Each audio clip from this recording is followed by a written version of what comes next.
but both extremely optimistic, especially the Uruguayans who in the World Cup and today winning his 62nd international cap. Top man at scrum half. And it will be Spain who get the game underway with the English referee Chris White from Cheltenham, the official here in the yellow and grey outfit, the first time he's been to the Gala ground. They've had plenty to celebrate here at this particular club recently. They won the second division, the Scottish Cup and the Selkirk Sevens last year. They also won last night, I'm told.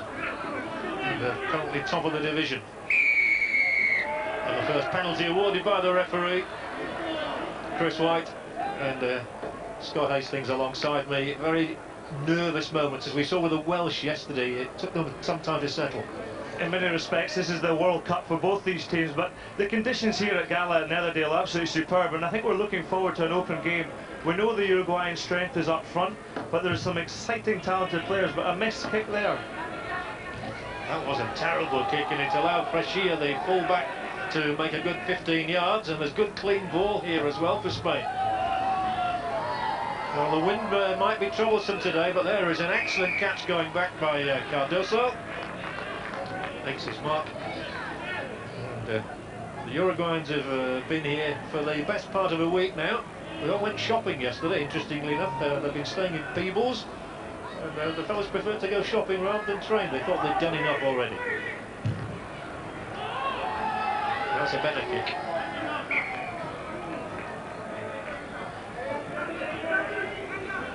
Diego Aguirre, who plays for the Carrasco Polo Club, very much the top side in Uruguay. They lost the match in June for the first time in 7 years. I don't indeed fancy playing against them.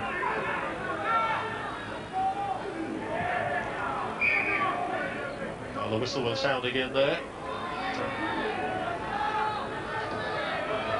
Going straight. Scrum awarded by Chris White, who interestingly enough doesn't speak a word of Spanish. Well, that might be the odd word. He said he knows 10 is D. I think that's one number he's picked out. And he's wanting them to reform here. It'll be interesting actually, because many of the Spanish and Uruguayans who speak the same language, very few of them actually speak English. That's right. What's going to be interesting in this scrum is it's the first scrum of the game. It's going to be an interesting struggle here. The Uruguayan, obviously, that's where the strength. But Kovalenko there at fly half, he kicked the first ball in possession. The relative weights, as you can see there.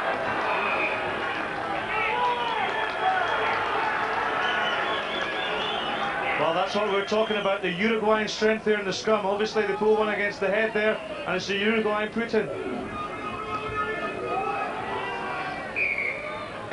Plenty of whistle in the early moments of this game. There has been in just about every one of the matches, and in the build-up to the match, much of the talk has been about officialdom and how the players will adapt to the rules, which constantly seem to change.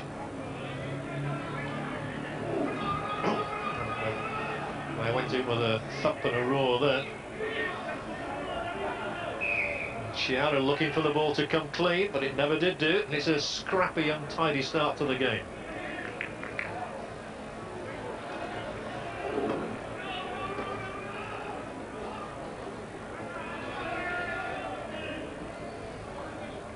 This time it looks as though the ball will be coming out to Chiara.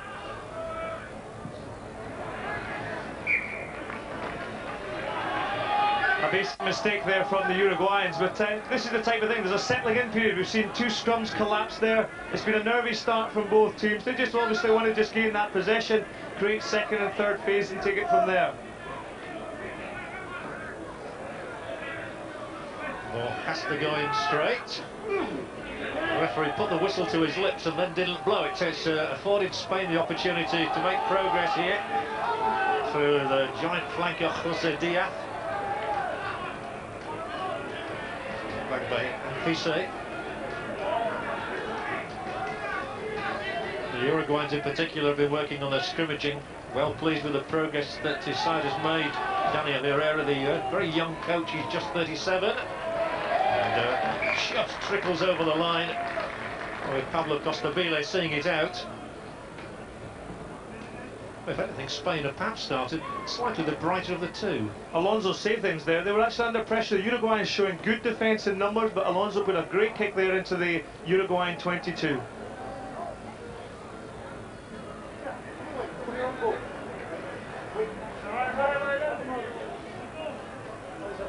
So the throw from Diego Lamalas. Plays for the gloriously named Champagne Club. That is good clean ball for Uruguay. Out on the full. Well, the kicking game, Scott's going to be crucial, I feel, this afternoon. Especially with the blustery conditions. Aguirre there off the left foot, it looks as though he's predominantly left-footed. I wonder if the Spanish team will start to try and put him under pressure as the game goes on. But good clearance there. What we want to try and see is just the elimination of these errors that have crept into the first few minutes of the game. I'm sure one or two were nervous in the minutes leading to the kick-off, and well, it looks as though it might well have been offside there. Carlos Soto, but there was indeed a knock-on. Bright sunlit afternoon here in the borders.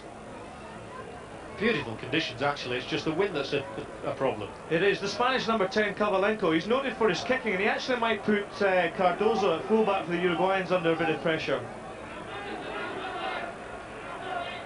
Yeah, for Uruguay, however, with Olmachea, the captain, as predicted, leading. And good ball from Chiara.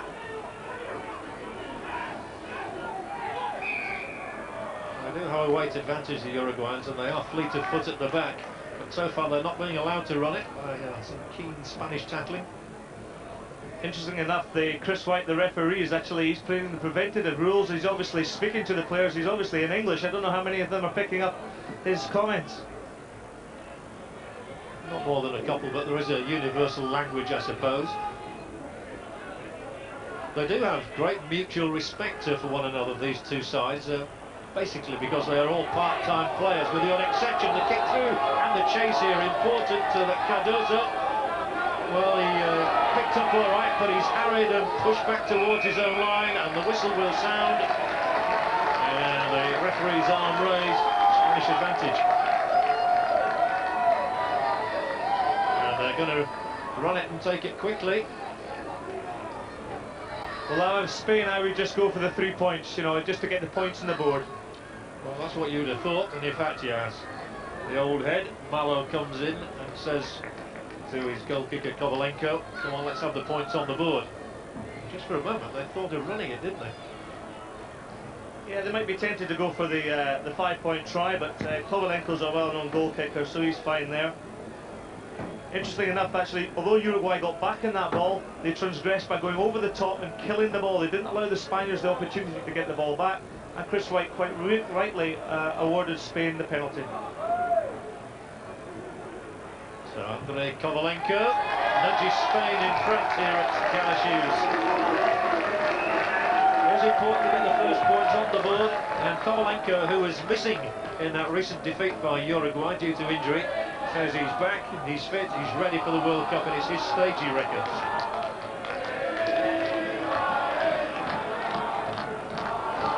And a rendition of Viva España, I think from Scottish supporters rather than Spanish in front of us.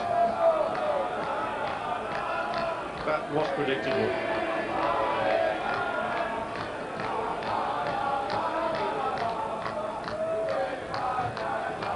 And Aguirre's left foot again doesn't look the most convincing of kickers at the moment.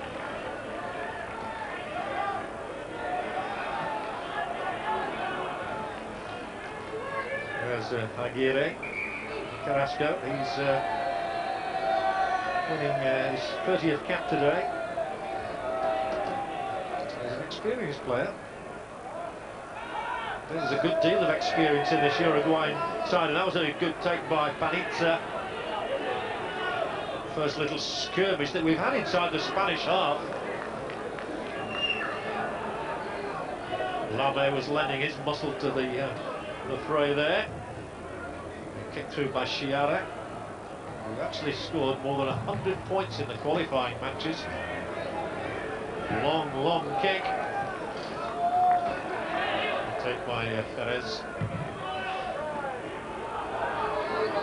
High spinning ball. Kovalenko underneath it.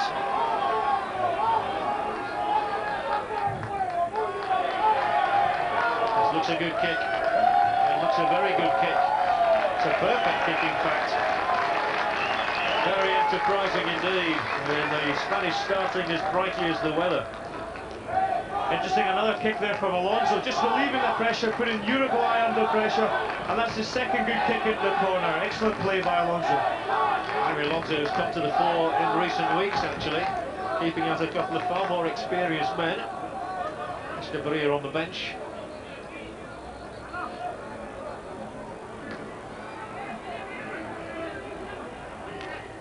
Referee happy with that line out. Such an important game for these two because they recognise that there's going to be nothing for them in the next two matches. The early evidence is that they are very closely matched. Penalty awarded for Uruguay, and they do run it quickly, and this is right, this is excellent play. Storming run from Vecino. Important for the Uruguayans to get some points on the board, having fallen behind early. Another penalty here for Uruguay against the Spaniards, just in a little too keenly. I think it was Sergio Soto. Well, that was the break. Lovely one too. Some very strong running from Vicente Mendaro.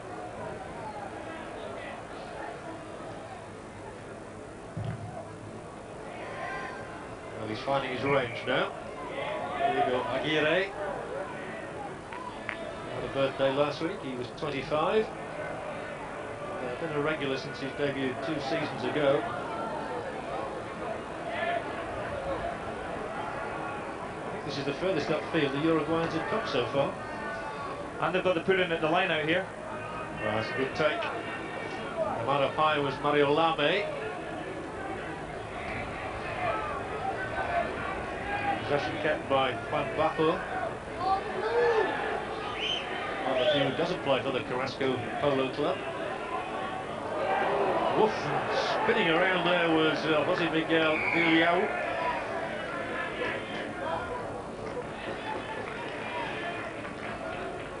Well, he really came shooting round into the scene of it, did Villao. Watch out for him, there he goes.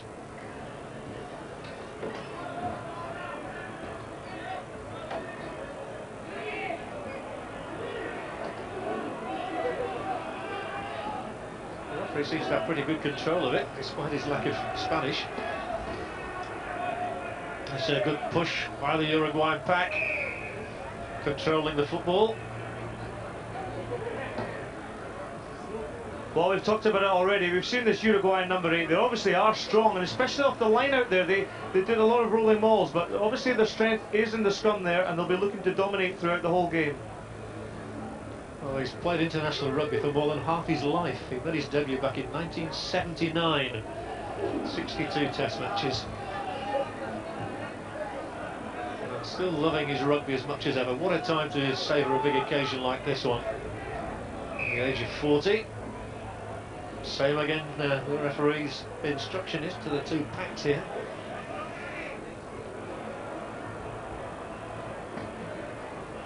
I'm sure the crowd here at Netherday are looking for some open, attacking and flowing rugby, but at the moment it's pretty tight. We just had the one Uruguayan break. Well, they're gradually getting there. Well, if they had another 10 scrums like that, they could actually go for a pushover. But no, I'm sure they, just out of shot here, we've actually got the Uruguayan back team. They're lying very deep in the ball. Their winger's actually back on the halfway line. So an interesting backs move, I'm sure, if Ormachia lets the ball out the back of the scrum. There we go, there's the shot. Now look at the fullback and the winger standing back in the halfway line. So obviously a move coming on in the backs. Uruguay without a point to their name so far. This 99 World Cup finals. Now here they do go. With Ormachea. Play on, says referee White. And here it comes. The ball is spun out to Aguirre. Again, Aguirre in the heart of the movement, and then carrying it forward is De Moyne. the Bristol-based man. Gire, 3 times in the move, there's a gap opening on the right. If they can keep